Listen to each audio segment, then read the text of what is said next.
Bom, antes de mais nada, gostaria de agradecer imensamente o convite que me foi formulado pela Escola da Magistratura para estar nesse grande evento, e agradeço aqui na pessoa do nosso presidente do Fórum Permanente, Dr. César Cury, querido amigo, por esse convite para estar nesse evento grandioso e debatendo temas tão inovadores na resolução de conflitos.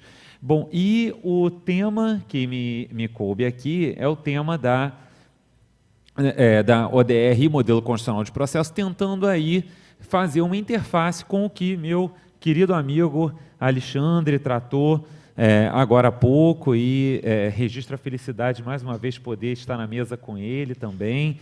E, bom, o Alexandre trazia, agora há pouco, toda essa evolução tecnológica no âmbito da nossa justiça, e, na verdade, a gente vê que a tecnologia, né, Alexandre trazia como foi revolucionário, por exemplo, termos a máquina de escrever. E, preparando a minha exposição, eu olhava algumas frases que vinham de grandes nomes da tecnologia quando começaram a surgir os computadores e outros desenvolvimentos tecnológicos, como Norton, que em 1988 dizia que vírus de computadores eram uma lenda urbana, né? E tanto ele se equivocou que hoje um dos maiores antivírus é batizado com o nome dele, né? Porque realmente, quando a tecnologia vem, meus amigos, nós não temos a real ciência de tudo que ela é capaz de transformar. E no processo também foi assim. A tecnologia teve um papel bastante transformador e está tendo um papel bastante transformador. No caso da experiência brasileira, nós podemos destacar aqui, em primeiro lugar, uma lei que muitos vão lembrar, que foi revolucionária, a lei do fax. Foi revolucionário podermos peticionar por fax, especialmente pensando naqueles processos que tínhamos em outros estados da federação, e que, se antes de termos a lei do fax, precisávamos ou contratar um correspondente ou enviar a peça com dias de antecedência para aquela comarca. Então, a lei do fax revolucionou isso, permitindo a prática do ato e 5 dias para que, então, apresentássemos o original junto ao órgão jurisdicional. E aí tivemos a lei popularmente chamada de Lei do Processo Eletrônico, anos depois, a Lei 11.419, tratando tanto da prática de atos processuais de forma eletrônica, como citações, intimações, e também tratando da tramitação eletrônica dos processos, tal qual hoje nós temos aqui sendo a regra geral em nosso tribunal. Mas a tecnologia não parou por aí. Se ela começou nos últimos anos com essas leis, ela continuou, por exemplo, com a tecnologia na coleta de provas. Por exemplo, quantos casos não vemos até na mídia de hipóteses em que magistrados obtiveram provas pela internet, como prova de que a pessoa não tinha direito à gratuidade da justiça pela vida que ela ostentava ter nas redes sociais. Também, meus amigos, a inteligência artificial chegou ao processo. Temos hoje robôs que auxiliam na atuação do Poder Judiciário. Os grandes exemplos: Robô Vitor, que auxilia no juízo de admissibilidade de recursos perante o STF. Temos também os robôs para a prática de atos executórios. Aqui em nosso tribunal, perante a Vara de Execução Fiscal Municipal, nós temos um robô para penhoras online. Esse robô, meus amigos, conseguiu transformar a penhora online em um ato que demoraria, em média, 30 segundos, ao passo que, quando da mera intervenção humana para realizar esse ato? Esse ato, pelo menos as pesquisas junto ao tribunal mostravam meia hora, em média, para a realização. E o robô, uma vez programado, é capaz de ficar tentando automaticamente a penhora até o dia em que caia dinheiro naquela conta. Então, vejam que a inteligência artificial, ela permite avanços muito importantes aqui também, em termos de eficiência, seja para a execução, que sabemos que é um dos grandes gargalos dos processos judiciais no Brasil. Afinal de contas, hoje, apenas 15% das execuções chegam ao fim, a um fim efetivo, né? E não simplesmente a uma prescrição, mas a um fim de satisfação do crédito. Mas também facilitam na tramitação dos processos, como no caso dos recursos que a gente falava de juízos de admissibilidade por robôs. Mas o ponto aqui que é o tema do nosso encontro de hoje é o tema do Online Dispute Resolution, ou seja, temos aqui a tecnologia na própria solução dos conflitos, seja dentro, seja fora do judiciário. A resolução online de conflitos ou resolução de conflitos em linha, como dizia o Alexandre. Nós temos hoje, sobretudo, nós tivemos aí nos Estados Unidos e na Europa uma expansão muito grande de mecanismos de resolução online de conflitos, que aí também a América Latina vem tendo experiências, como é o caso brasileiro, e experiências que são tanto fora como dentro do judiciário. Bom, aqui temos como um dos grandes paradigmas o regulamento de conflitos de consumo online na União Europeia. Na União Europeia, em 2013, nós tivemos o regulamento 524 de 2013 da União Europeia, disciplinando a resolução online de conflitos. E aí, como é essa resolução online?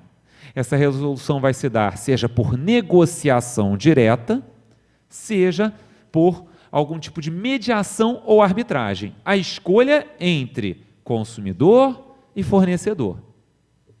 Também tivemos aí a expansão de plataformas de mediação e arbitragem online, como Alexandre mencionava, a mediação online aqui, e também um grande passo que foi dado em alguns países no mundo, as cortes online, que tem aí tudo a ver com o que nós vemos nesse PL 110, de 2018, que semana passada teve andamento no nosso Congresso, para estabelecimento de juizados criminais digitais. Tanto no Canadá como na Inglaterra, nós temos os grandes casos de cortes online. Como é a ideia de tribunais online, meus amigos? Esses tribunais começam com uma tentativa de negociação direta. Uma vez protocolada a petição inicial pelo interessado, e vejam, são países totalmente diferentes, mas que têm a mesma lógica de tribunais online. Protocolo da petição inicial, possibilidade de negociação direta. Se a negociação direta não teve êxito, tentativa de mediação. E aí, tenta-se uma mediação online, mas se o mediador, à luz das características do conflito, verificar que a mediação presencial vai ser mais produtiva, ele agenda uma audiência presencial. E se não houver êxito na mediação, aí sim, aquele conflito é distribuído a um juiz, e aí vai ter um tratamento de processo judicial mesmo. Mas, vejam, para que isso ocorra, nós vamos ter aí, primeiro, tentativa de uma negociação direta e mediação online ou presencial. E aqui no Brasil, gente, ao lado do PL 110, que era mencionado pelo Alexandre, nós também temos a plataforma consumidor.gov.br, que, na verdade, foi um grande mecanismo, porque a plataforma consumidor.gov, vejam que ela tem, numa média de 10 dias, uma resposta para reclamações de consumidores. E muitos dos fornecedores têm taxa de até 100% de êxito na solução de conflitos na plataforma consumidor.gov.br.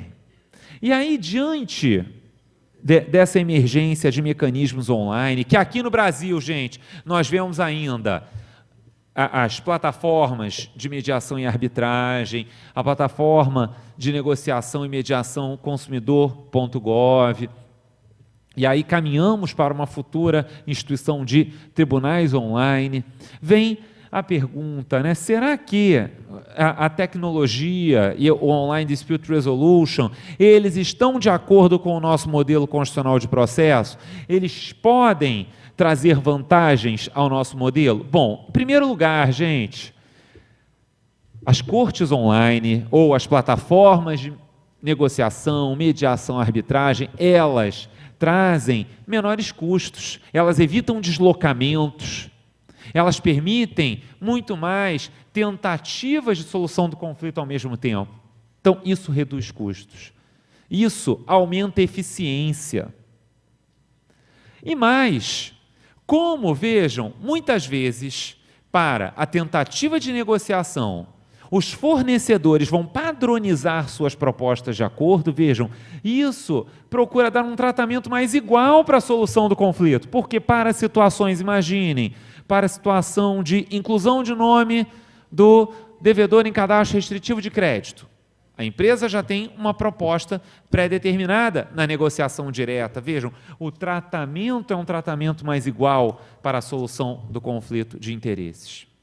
E mais, quando isso é trazido para dentro do processo, gente, se eu tenho atividades mais céleres com menores custos, eu amplio a eficiência, quer dizer, eu estou dando aqui também um maior prestígio a uma norma fundamental de nosso processo civil, artigo 8º do Código de Processo, que traz um dever de eficiência dentro de nosso processo. Ao lado, claro, né, se falamos de maior celeridade, né, estamos falando aqui também de proteção à duração razoável dos conflitos de interesses. Então, será que o ODR é a solução para a crise da justiça brasileira? Bom, o que eu chamo de crise aqui, gente?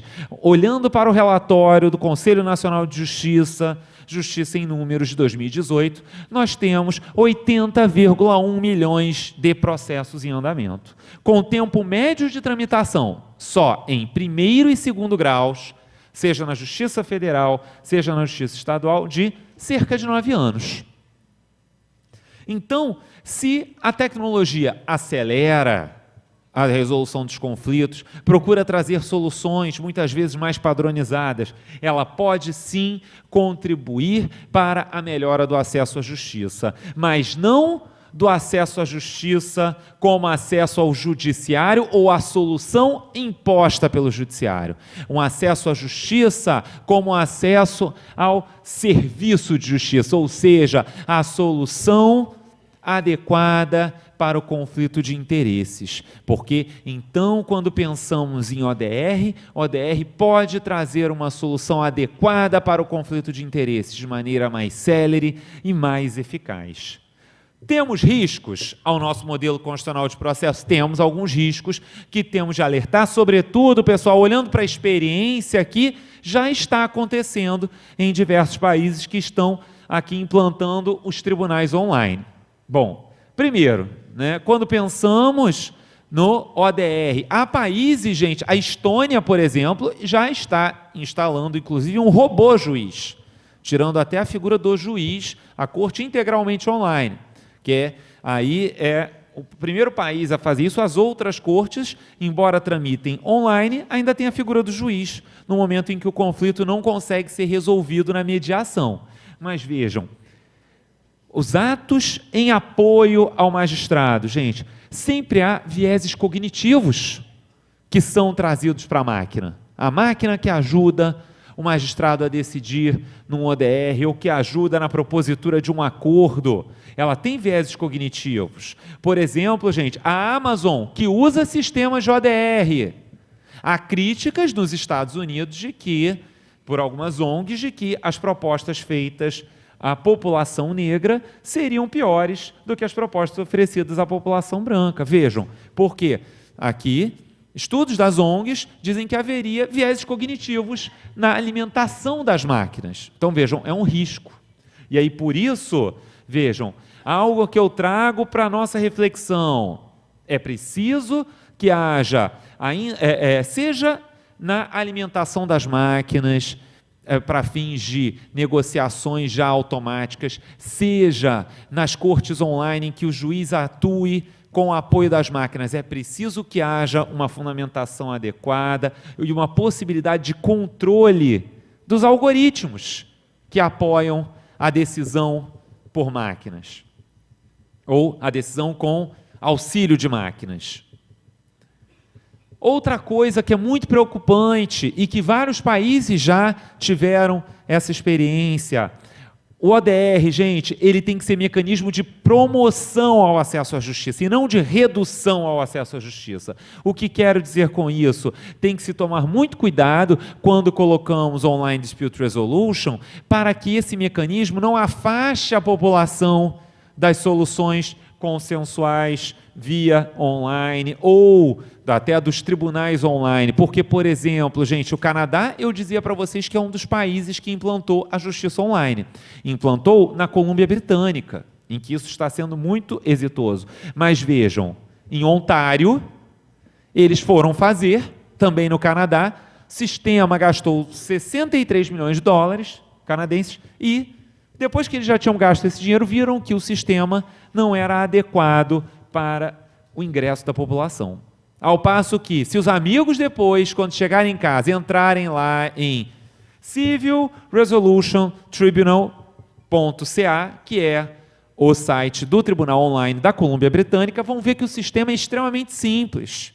Por quê? Para facilitar o acesso do jurisdicionado. O sistema até, gente, tem um primeiro link que se chama Explorador de Soluções, Solution Explorer. Para quê? Para que a pessoa, veja, um homem comum possa entrar ali e já ter ideia mínima dos seus direitos. Olhem que interessante. Para que depois ele possa ir para a negociação e para a mediação, tendo uma ideia mínima do que ele pode obter. Então, por isso eu dizia, estamos pensando aqui, repensando a forma de prestação da justiça, mas temos de pensar nisso em como trazer o usuário do serviço para o sistema e evitar que ele possa se afastar. Num ambiente em que até os meus amigos aqui não vão me deixar mentir, a gente vê até hoje gente que ainda usa a máquina de escrever em petições. Então, será que essas pessoas têm o conhecimento para poder representar seus clientes em ODR? Outra preocupação, gente, observância do devido processo legal. Por quê? Porque é preciso que, quando o processo entra para tribunais online, que haja uma observância do devido processo legal também no ambiente digital. Por exemplo, gente, não é porque o processo é digital que, se a parte precisa de uma prova presencial, como uma testemunha, que ela vai ficar despida desse direito. Tem que se proteger esse tipo de direito. E mais, gente, nós temos de tomar cuidado porque, mesmo sendo uma resolução online de litígios, a resolução online de litígios, ela não pode confiar 100% na inteligência artificial. E vamos dar um exemplo disso? Bom, vejam essa foto aqui. Alguém acha que essa foto é pornografia, gente? Não, né? Essa foto é a famosa foto da garota do Napalm, né? Que mostra os horrores da guerra do Vietnã. Mas não sei se vocês lembram, há poucos anos, o que o Facebook fez com essa foto, que quando voltaram as guerras, sobretudo no Oriente Médio, as pessoas na Europa começaram a postar essa foto. E aí o que o Facebook fez? O Facebook classificou como pornografia e censurou. E aí depois o Facebook teve de voltar atrás na censura e permitir a publicação da foto. O Mark Zuckerberg fez, né, o presidente do Facebook fez, inclusive, uma nota pública pedindo desculpas. Por quê? Porque eles programaram a inteligência artificial deles de maneira que ela via uma foto de uma pessoa nua como pornografia, quando aqui nenhum de nós acha que aquilo é pornografia. Então, quer dizer, ao mesmo tempo que nós estamos caminhando para resolução online de conflitos, nós devemos ter sempre muito cuidado que a inteligência artificial ela não pode, nesse meio, substituir o homem e a avaliação da sensibilidade humana, meus amigos. Bom, então, essas eram as minhas considerações. Nós temos de pensar em toda essa mudança de paradigma, mas sem esquecer do modelo constitucional de processo, meus amigos. Muito obrigado a todos, fico à disposição.